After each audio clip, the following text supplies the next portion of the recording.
जरा सोचो, तुम्हारे पास ऐसी पावर हो जिससे तुम किसी का भी दिमाग कंट्रोल कर सको। उनके इमोशंस, उनकी सोच, यहाँ तक कि उनका अगला फैसला भी सब तुम्हारे हाथों में हो।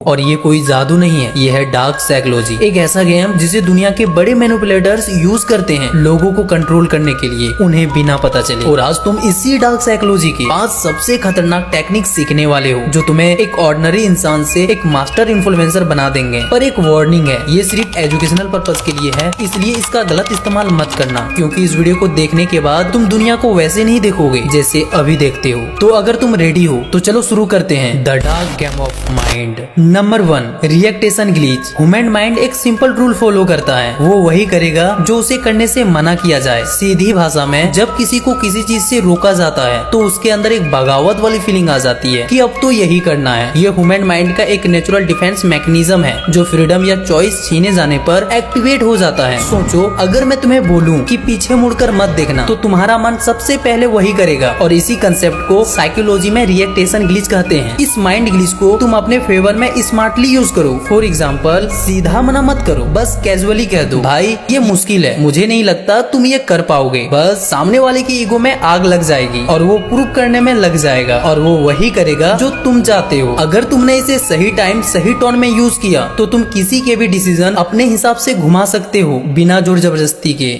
Number 2, the illusion of choice. Power का मतलब लोगों को फोर्स करना नहीं है, बल्कि उनकी चॉइस को फ्रेम करना है। अगर तुम चाहते हो कि लोग तुम्हारी डिसीजन माने, तो तुमको उनके माइंड में इल्यूजन क्रिएट करना पड़ेगा, चॉइस देना पड़ेगा, जैसे बड़े मैनिपुलेटर्स करते हैं, बिना सामने वालों को पता चले। फॉर एग्जाम्पल, ये काम आज करोगे या कल, सामने वालों को लगेगा कि उसके पास ऑप्शंस हैं, डिसीजन वो लेगा, और सामने वाला दोनों में से कोई भी ऑप्शन चुनेगा, उससे तुम्हारा काम बन जाएगा और उसे पता भी नहीं चलेगा। यही ट्रिक लीडर्स, पॉलिटिशियन ज्यादातर यूज करते हैं। वो कभी कंट्रोल डायरेक्टली नहीं करते हैं, वो लोगों को बस ये फील कराते हैं कि डिसीजन तुम्हारा है, जबकि पूरा गेम उनका होता है। Number 3, the guilty trap. Guilt एक ऐसा इमोशन है जो इंसान को मजबूर कर देता है, कभी एक्शन लेने के लिए तो कभी झुकने के लिए। और मजेदार की बात तो ये है, लोग जबरदस्ती करने पर तो रिएक्ट नहीं करते, लेकिन गिल्ट फील हो जाए तो खुद ही बदलने लगते हैं। जरा सोचो, तुम्हारा एक दोस्त बार बार तुमसे मिलने का प्रॉमिस करता है, लेकिन हर बार अवॉइड कर देता है। अगर तुम उसे सीधा बोलो तुम कभी टाइम नहीं निकालते, तो हो सकता है वो तुमसे दूर हो जाए। लेकिन अगर तुम क्लाइमली बोलो, मैं समझ सकता हूँ, अगर मैं भी इम्पोर्टेंट होता तो शायद तुम मेरे लिए टाइम निकाल लेते। बस ये सुनते ही उसके अंदर गिल्ट आ जाएगा, उसे लगेगा उसने तुम्हारे इमोशंस को हर्ट किया है, और अब वो खुद ही कनेक्ट करने की कोशिश करेगा, खुद ही एक्सप्लेन करेगा और खुद ही माफी मांगेगा। यही है गिल्टी ट्रैप का मैजिक। तुमने फोर्स नहीं किया, बस एक इमोशनल मिरर उसके सामने रख दिया और उसने उसमें अपना गिल्ट देख लिया।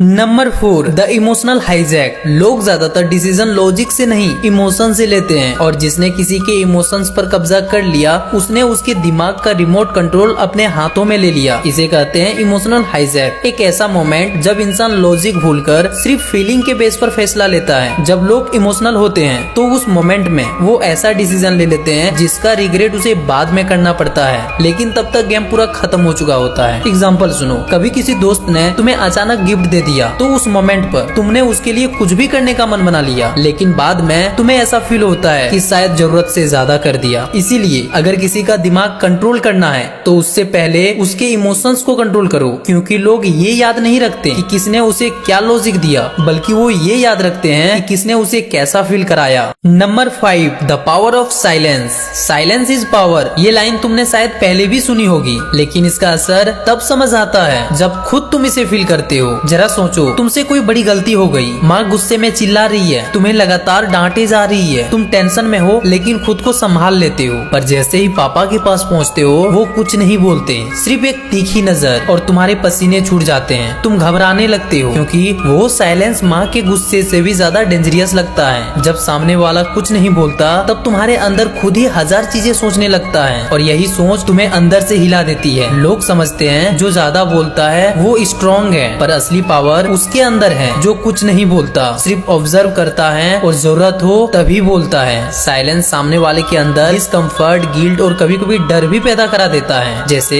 अगर तुम्हें अपने दोस्त से कुछ सच निकलवाना है तो सिर्फ एक लाइन बोलो, मुझे सब पता है, और चुप हो जाओ। जितनी देर तक तुम चुप रहोगे उतनी ही एंजाइटी बढ़ेगी। वो अनकंफर्टेबल फील करेगा और उसे लगेगा कि उसका झूठ पकड़ा जा चुका है और वो सच बोल देगा। एक बात हमेशा याद रखना, जब सब बोल रहे हो तब तुम्हें चुप रहना है, और जब तुम बोलो तो तुम्हारे हर एक शब्दों में वजन होना चाहिए। साइलेंस तुम्हारी प्रेजेंस को पावरफुल बनाता है और लोग तुम्हें सीरियस लेने लगते हैं। अगर तुम इन सारे ट्रिक को सही से इस्तेमाल करना सीख गए तो तुम किसी को भी डीपली इन्फ्लुएंस कर सकते हो। और अब तुम मुझे बताओ कौन सा ट्रिक तुम्हें सबसे ज्यादा पसंद आया। और हाँ, चैनल को सब्सक्राइब करना मत भूलना, वरना बहुत कुछ मिस कर दोगे।